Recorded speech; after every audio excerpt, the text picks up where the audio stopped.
Karon proceed na ta sa atong official draw.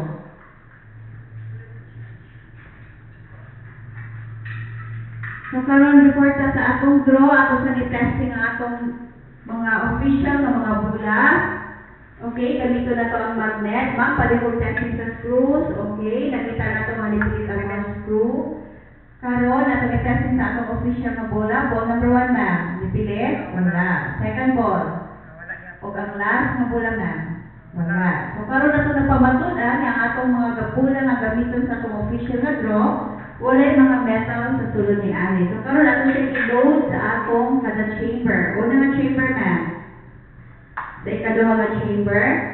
O sa last nga chamber. So mga kaitunan, ato nang magasugdan ang atong 11 o'clock in the morning na draw sa atong Peryahan Lucky Trends, March 26, 2015.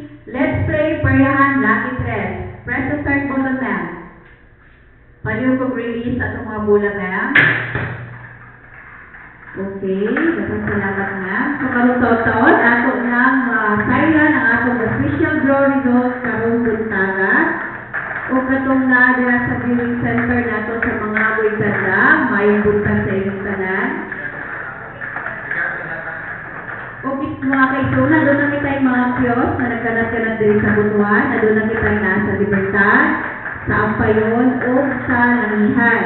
So, kung kadataya na ito na 10 pesos, pwede kita makadaog o 5,000 pesos. So, 40 seconds na mga itong pabutan. Okay, ma'am, palibutan na sa itong first winning number, ma'am. Number 6. Second winning number, ma'am.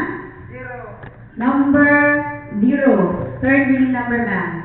Number 9. Number 9. So, ang atong winning combination karong buntaga, March 26, 2015 is 609. Of course ko, size 09. Daghang salamat. Magkita-kita ka o niya alas 4 sa hapon ng maayong buntag sa tanan.